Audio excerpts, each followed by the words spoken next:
Le premier, j'ai commencé, Antoine, tu fais le deuxième, tu fais la production du deuxième. Donc, merci à Monsieur Kramp de s'être déplacé. Vous avez en face de vous, Monsieur Kramp, un peu plus de 20 000 salariés, les membres du conseil de la CPME et du MEDEF, quelques membres du conseil aussi de la Fédération du bâtiment, quelques membres extérieurs, satellites de tous nos organismes. Ensuite, les présidents de groupe distilleront l'information que vous allez donner ce soir. Donc, vous avez un quart d'heure, 20 minutes. On n'est pas à 30 secondes de près. Feu, Jérôme. Très bien. Mesdames et messieurs, bonsoir. Messieurs les présidents, bonsoir. Merci en tout cas de nous avoir invités à pouvoir s'exprimer devant vous ce soir. Je souligne cette initiative qui est pour moi très importante et j'apprécie d'autant plus les thèmes que vous avez souhaité aborder ce soir parce que je reconnais dans ces interrogations qui vous préoccupent, le travail du futur député qui devra en permanence se préoccuper de son territoire, avoir bien sûr son rôle d'élu national, de siéger à l'Assemblée, voter les lois, contrôler l'action du gouvernement, mais être en capacité en permanence de mesurer les impacts de chaque loi, de chaque décision sur son territoire et notamment sur le monde économique que vous représentez. Et ça, je pense qu'il faut s'en donner les moyens et c'est en faisant un travail de terrain, de proximité, en étant un acteur de la vie économique de son territoire, que l'on peut être un parlementaire à la hauteur de ses ambitions. Ma candidature à cette fonction de député, c'est tout d'abord une candidature de passion, une candidature de territoire. Je suis né dans les Hautes-Pyrénées et je n'ai jamais quitté mon département et mon village de Bordères-sur-l'Échesse. Je suis attaché à mon territoire et j'ai également à mettre à profit de ce territoire mes diverses expériences. Tout d'abord, mon expérience dans la vie publique, puisque je suis maire de Bordères-sur-l'Échesse. J'ai été élu en 2008, maire adjoint à l'associatif et à l'urbanisme. Je suis devenu maire en 2017. Réélu en 2020, je suis également vice-président de la communauté d'agglomération Tarbes-Lourdes-Pyrénées. Cette vision d'élu, elle est pour moi aussi essentielle puisque les travaux qui sont faits au niveau de l'Assemblée nationale impactent aussi nos collectivités qui sont donneurs d'ordre importants pour vous, les entreprises de notre territoire.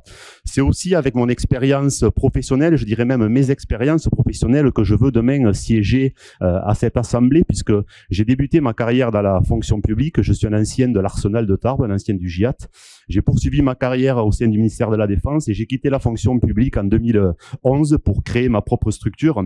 Aujourd'hui, je suis gérant de 2 bureaux d'études qui emploient au total 20 collaborateurs. Un bureau d'études spécialisé dans le bâtiment et un autre bureau d'études spécialisé dans les métiers de l'eau et l'assainissement.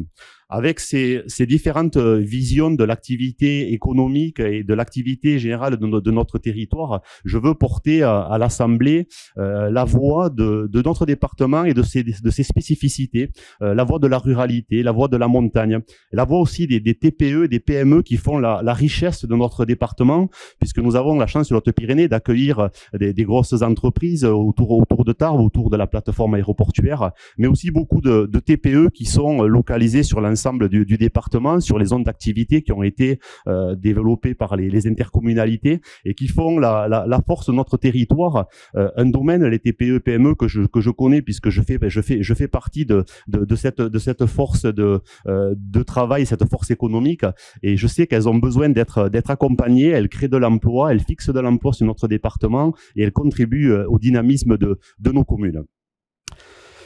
Je vais donc aborder les différents thèmes que vous avez souhaité qu'on évoque ce soir devant vous, et à commencer par la redynamisation des centres-villes et souligner là l'action qui est menée par les collectivités, si on parle de notre agglomération, par la ville de Tarbes et la communauté d'agglomération.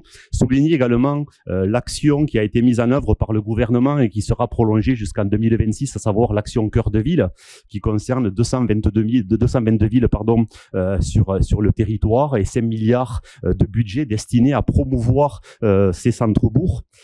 Vous dire qu'il est, à mes yeux, important que l'on puisse avoir en permanence un diagnostic en temps réel de ce qui est la vie de nos centres-villes, un outil de diagnostic, un outil qui permette de mesurer la vacance des locaux commerciaux et des locaux de services, et faire en sorte que demain on puisse reconcentrer l'activité commerciale, faire en sorte qu'il n'y ait pas de dents creuses, et un peu comme cela est fait dans les centres commerciaux, qu'on vienne créer des zones de de rencontres, des zones de convivialité au cœur des commerces, s'adapter également à l'évolution du commerce en pratiquant, s'il y a lieu, du remembrement de locaux commerciaux, s'adapter à la nouvelle demande du commerce, des surfaces d'exposition de plus en plus importantes. Également, accompagner les porteurs de projets et, je dirais, sous la forme d'un guichet unique, pouvoir permettre à un investisseur, quel qu'il soit, qui puisse rencontrer dès les premières rencontres les acteurs et les décideurs locaux qui lui faciliteront l'implantation et l'installation et éviter pour tout chef d'entreprise que nous sommes d'avoir à passer un peu trop de temps dans des démarches administratives qui seraient néfastes et préjudiciables à la réactivité. Également, il est pour moi important, je pense, d'accompagner de manière fiscale le commerce de proximité et faire une différence avec le commerce en ligne, faire en sorte que le commerce physique soit compensé et que les charges d'exploitation, les charges de locaux puissent être compensées par une défiscalisation adaptée et faire que demain ce commerce de proximité puisse être pérennisé. Et bien entendu, si on veut générer de la fréquentation en centre-ville, c'est aussi en mixant l'activité entre l'activité de commerce, l'activité de loisirs, l'activité de services à usage fréquent et bien entendu par aussi une rénovation des logements en centre-ville, ce qui est aujourd'hui déjà enclenché et qui mérite d'être approfondi avec des aides ciblées notamment sur de la rénovation thermique. Et c'est en créant cette fréquentation en centre-ville et en améliorant l'accessibilité et notamment la piétonisation des centres-bourgs qui pour moi est une condition essentielle à la fréquentation des commerces. On pourra demain redonner du dynamisme à nos centres-bourgs.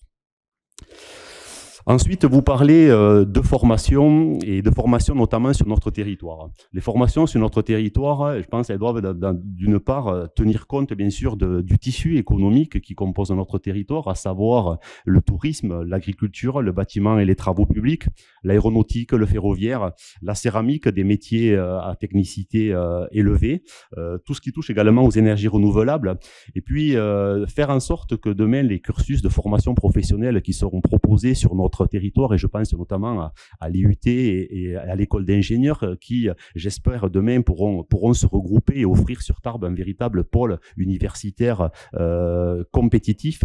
Des formations qui devront suivre les besoins et faire en sorte qu'aujourd'hui, la pénurie de recrutement qui concerne les divers secteurs que j'ai énumérés auparavant puisse être pourvue et qu'on puisse former des jeunes sur les métiers dont on a besoin sur notre territoire. Et cela, ça passera par une concertation, une association entre les entreprises et le monde de la formation pour que les formations puissent s'adapter en temps réel aux évolutions du métier, que ce soit dans le bâtiment, dans l'industrie ou dans l'hôtellerie et le tourisme, et même à anticiper les évolutions et que demain on n'ait pas des périodes creuses où ce manque de main-d'œuvre tel que nous le vivons à l'heure actuelle dans les divers domaines soit préjudiciable à cette reprise d'activité et notamment je pense aussi à la saison dans tout ce qui est la partie tourisme.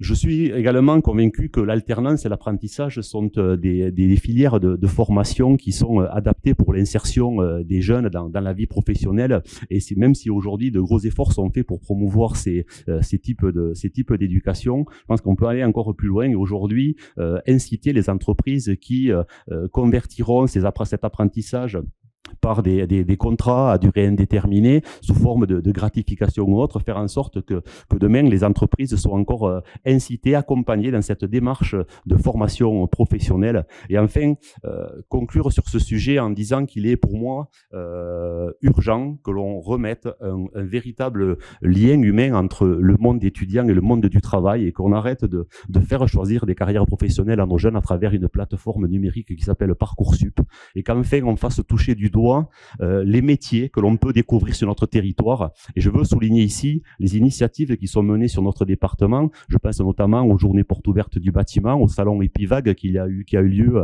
dans la vallée des Gaves, également aux opérations TAF qui ont été menées par la région 2 fois sur Tarbes. Ce type d'initiative, il émane de ces organisations professionnelles et il est vraiment honorable et il permet aux jeunes de se rendre compte que sur notre département, il y a une multitude de métiers dans divers niveaux de compétences et avec des facilités de déroulement de carrière proposées à tout le monde.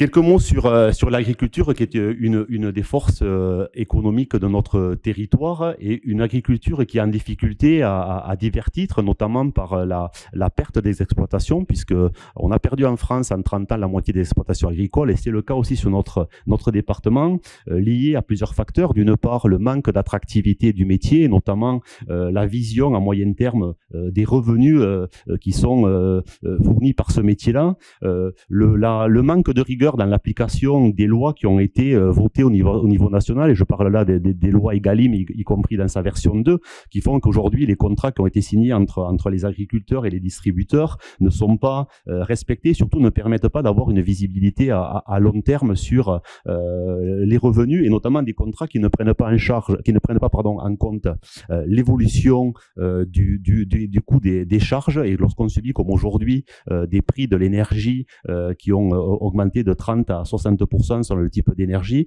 cela devient aujourd'hui insupportable pour les agriculteurs. Une reprise d'activité aussi rendue difficile par l'accession au foncier. Alors même si aujourd'hui en Occitanie il y a un million d'hectares disponibles, et que la région Occitanie, par l'intermédiaire d'une foncière, est en train de mettre en place un outil d'accession au foncier, il y a aujourd'hui un écueil fiscal lorsqu'il s'agit de reprise d'activité d'exploitation familiale qui fait que cela échoue. Il y a lieu là aussi de réfléchir à mettre en place demain des outils, surtout des allègements fiscaux qui permettront aux enfants d'agriculteurs de pouvoir reprendre de l'exploitation et ne pas se retrouver face à cette étape infranchissable. Et enfin, parler d'un sujet important qui concerne l'agriculture, à savoir l'eau. On a la chance sur notre département d'avoir de l'eau en abondance sur notre zone de montagne, mais d'arriver également à une autre période de l'année à manquer d'eau sur la partie nord du département. Et je pense qu'il est urgent de se mettre autour de la table, toutes forces confondues, institutionnelles et diverses organisations professionnelles, et faire en sorte que demain on puisse sécuriser cette ressource en eau et répondre aux besoins, un besoin qui a été quantifié, puisque le projet de territoire qui a été élaboré sur le nord du département fait aujourd'hui ressortir un besoin de 5 millions de mètres cubes d'eau qui doivent être stockés afin de permettre d'une part aux agriculteurs de pouvoir irriguer leur culture, mais également un sujet important, pouvoir permettre à nos stations d'épuration de pouvoir continuer à fonctionner, parce que si demain on a un niveau d'étiage qui est insuffisant dans nos cours d'eau, on ne pourra plus faire fonctionner nos stations d'épuration et ça deviendra alors là un problème dramatique. Donc cette ressource en eau, elle mérite d'être sécurisée. Je pense qu'il faut briser les tabous et se mettre autour de la table et avancer sur ce sujet-là. Deux mots sur l'aéroport Tarbes-Lourdes-Pyrénées. Tout d'abord, vous dire que je me réjouis que le tribunal administratif ait rendu lundi une décision qui fait que l'activité de la ligne va reprendre au mois de juillet. Pour moi, cette liaison aérienne, elle est indispensable. La connexion des Hautes-Pyrénées avec la capitale, c'est un outil économique, un outil touristique, un outil de développement qui doit perdurer. Et j'espère que demain, cette concurrence entre les départements des Pyrénées-Atlantiques et des Hautes-Pyrénées, menée bien sûr unilatéralement, je ne dirai pas de quelle part, cessera et fera en sorte que l'on puisse avoir entre Tarbes et Pau une exploitation commune de ces deux aéroports, pourquoi pas avec la même compagnie, soit avec les mêmes conditions tarifaires, mais faire en sorte que cette concurrence cesse, parce qu'on a besoin, autant eux que nous, d'avoir un aéroport proche qui fonctionne. Vous avez souhaité que je vous parle du tourisme et de nos vallées, et qui est un sujet important. On a cette richesse dans notre Pyrénées d'avoir un tourisme qui fonctionne en été, un tourisme qui fonctionne en hiver, mais un tourisme qui doit aussi s'adapter aux évolutions climatiques. C'est là une inconnue, mais c'est une inconnue qu'il faut mesurer et surtout prendre en compte dans les investissements qui seront faits à l'avenir. Le tourisme en montagne est en augmentation. C'est lié certes au phénomène Covid, mais c'est aussi, je dirais, une évolution des mentalités, mais un tourisme qui est de plus en plus demandeur de qualité. Et je pense que demain, il faudra, sur notre département, répondre à ce besoin et être en mesure de proposer aux touristes une offre globale de qualité avec des activités qui ont évolué, de la randonnée, du VTT, du thermoludisme et d'autres activités ludiques, mais tout ça avec autour des services de qualité, répondre à cette offre globale, d'hébergement, de restauration, de services, que ce soit pour la pratique du cyclisme ou toute autre discipline. Et ça, c'est un travail qui doit être mené par les socioprofessionnels, avec l'accompagnement, bien sûr, des collectivités et puis des politiques et parlementaires pour répondre, parce qu'on a un véritable potentiel et je pense qu'il faut continuer à le développer. Et enfin, un sujet également important, c'est l'accès à nos vallées, l'accès en montagne, et notamment le dernier kilomètre. Lorsqu'on parle mobilité, on a des sites naturels qui méritent d'être connus et donc qui aujourd'hui accueillent de plus en plus de monde. Cette surfréquentation, il faut la gérer et s'y adapter. Et pourquoi pas demain, et je pense que c'est même indispensable, mettre en place des moyens de transport doux, des moyens de transport propres qui permettront d'amener les touristes sur nos sites naturels, faire en sorte qu'on n'accumule pas les véhicules en haut de nos montagnes, et puis également se mettre autour de la table pour anticiper les conflits d'usage qui viendront demain entre les différentes pratiques qui se déroulent sur nos massifs, que ce soit la randonnée, la chasse, le pastoralisme, et que chacun trouve sa place et son temps pour se réaliser. Enfin, un dernier point sur nos vallées concernant le foncier et l'urbanisme. Et là, je pense qu'il y a aussi un sujet préoccupant. Le foncier sur nos vallées qui a pris une valeur très importante ces dernières années, liée notamment au phénomène de résidences secondaires qui sont venus s'implanter et qui aujourd'hui posent un problème, à savoir que les enfants de nos villages dans la vallée ne pourront plus bâtir. D'une part lié au prix du foncier et d'autre part lié également à la disposition du foncier, à savoir l'application de cette fameuse loi ZAN, qui pour moi est une aberration. Je ne comprends pas comment on peut aujourd'hui faire de l'aménagement du territoire par l'application d'une simple formule mathématique qu'on trouverait normale d'application entre des villes comme Toulouse et d'autres villes comme Gavarnie ou Argelès-Gazost. Le développement territorial, le développement local, c'est l'affaire des élus de proximité. C'est quelque chose qui doit être fait en concertation avec le monde économique, avec le monde agricole, mais ça ne doit pas être l'application d'une formule mathématique. Il en va demain de la pérennité de nos communes, de la pérennité de nos écoles, de l'accueil de nouvelles familles, du renouvellement de générations dans nos villages. Et c'est pour moi demain un sujet qui doit être préoccupant et qui doit être traité en urgence. Les décrets d'application ne sont pas sortis, donc il est encore temps d'agir. Et je m'engage devant vous demain à intervenir à ce sujet-là. Pour parler de Lourdes et dresser un constat rapidement, Lourdes en 2019 c'était 3 millions de nuitées et en 2020-2021 c'était 80-90% en moins de fréquentation. Cette année 2022 qui s'annonce, elle est à mes yeux, et après avoir également échangé à diverses reprises avec les professionnels du domaine, l'année de tous les dangers, une année d'une part qui voit les aides de l'État disparaître, une année également qui voit arriver une nouvelle forme de fréquentation, à savoir un tourisme individuel qui petit à petit prend la place au tourisme de groupe qui faisait, je dirais, la force de Lourdes. Un tourisme individuel qui a de nouvelles habitudes de consommation avec des réservations au dernier moment, comme l'ont fait nombre d'entre nous, mais qui ne permet pas aux professionnels du tourisme lourdais d'avoir une visibilité, qui ne permet pas aux professionnels du tourisme d'investir dans la rénovation de leurs outils de travail et qui derrière provoque également une chute d'activité dans les métiers du bâtiment, notamment de la rénovation thermique, tout ce qui est climatisation et autres. Donc cette année 2022, elle va être difficile et je pense qu'il est important que l'on soit les élus et parlementaires aux côtés des professionnels et puis surtout qu'on écoute les professionnels parce que ceux qui connaissent le métier et ceux qui connaissent comment demain doit évoluer Lourdes, ce sont les professionnels en priorité et je pense que c'est un véritable travail de concertation qui doit être mené pour que demain Lourdes puisse se réinventer, puisse s'adapter, puisse se retrouver de sa splendeur et être un véritable produit d'attractivité pour notre département.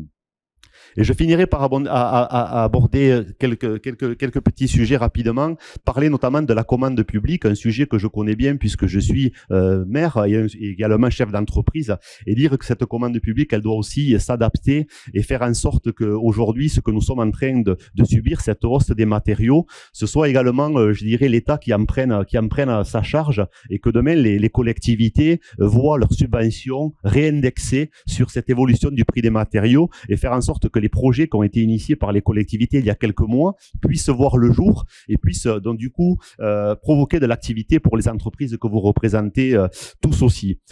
Et je suis également convaincu que la commande publique doit aussi être un outil facilitateur à l'économie locale et notamment en termes de trésorerie. Et je pense que demain, il sera important de modifier un petit peu ces règles-là et faire en sorte que les avances qui sont payées aujourd'hui sur les marchés de travaux puissent être augmentées et que ce ne soit pas les entreprises qui fassent la trésorerie des collectivités, mais bien l'inverse. Et enfin, parler un petit peu de TPE-PME, puisque c'est le sujet ce soir. Donc, comme je vous ai dit, je suis convaincu de la richesse de nos structures. Mais ces TPE-PME, elles ont aussi besoin d'avoir droit à une différenciation d'application des règles, et que demain, la fiscalité qui s'applique à nos entreprises de taille réduite soit adaptée, et que l'on puisse retrouver d'une part de la compétitivité, et qu'on puisse également revaloriser le travail de nos salariés. Donc, je veux bien qu'on entende parler de revaloriser le SMIC à 1 500 €. Pour moi, ce n'est pas un aboutissement, c'est bien plus loin qu'il faut aller, c'est revaloriser le travail, à condition de donner les moyens aux entreprises que vous êtes et que nous sommes, en appliquant des règles fiscales et sociales différenciées pour les entreprises qui créent de l'emploi, qui développent et qui créent de l'emploi local. Et enfin, faire en sorte aussi que tout le monde lutte à armes égales, et que les statuts qui ont été créés il y a quelques années pour exercer de l'activité professionnelle soient aujourd'hui des statuts, pourquoi pas, et je parle là du statut d'auto-entrepreneur, soient des statuts qui permettent de se lancer dans la vie professionnelle, mais que ce ne soit pas un statut qui se pérennise et qui crée une concurrence déloyale par rapport aux entreprises du bâtiment. Et vous êtes nombreux dans la salle à être ici ce soir.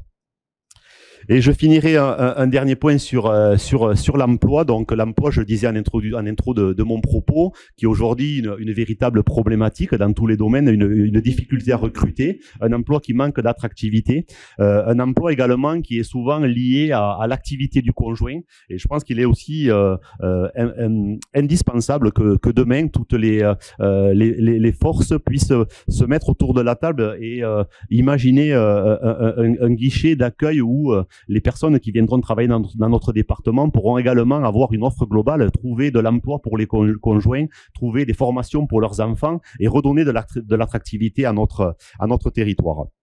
Et un point sur l'emploi des saisonniers, qui est aussi aujourd'hui un sujet qui pose problème à l'amorce de la saison d'été. L'emploi des saisonniers qui doit aussi s'adapter à une demande et à une nouvelle pratique, et faire en sorte que les saisonniers qui ont la chance de pouvoir travailler sur notre territoire en été ou en hiver puissent avoir une assise juridique qui leur permettra demain de pouvoir aller contracter un prêt de banque ou autre, et imaginer des groupements d'employeurs qui permettront à ces saisonniers d'avoir tout au long de l'année une couverture sociale, et avoir également une vision, une pérennité qui leur permettra d'avoir un véritable projet de vie, et faire en sorte qu'on les garde sur notre territoire, et que le problème que nous vivons aujourd'hui ne se reproduise pas. Je conclus juste la dernière phrase, juste pour vous dire que l'emploi, le pouvoir d'achat, la croissance, ce sont les entreprises qui en seront les acteurs, à condition de leur en donner les moyens. Très bien. Je vous remercie de votre attention. Désolé, mais il faut quelqu'un qui... Il faut jouer un peu le maître des horloges. On va dépasser. Alors, je dirais la même chose qu'au premier. La CPME vous fera des Hautes-Pyrénées vous fera passer les propositions sur lesquelles nous avons réfléchi pour cette prochaine mandature. Donc, vous recevrez ça prochainement. C'est dans le cadre de Cap France PME. Et j'espère que vous saurez retenir un certain nombre de propositions. Je m'y attacherai, c'est sûr.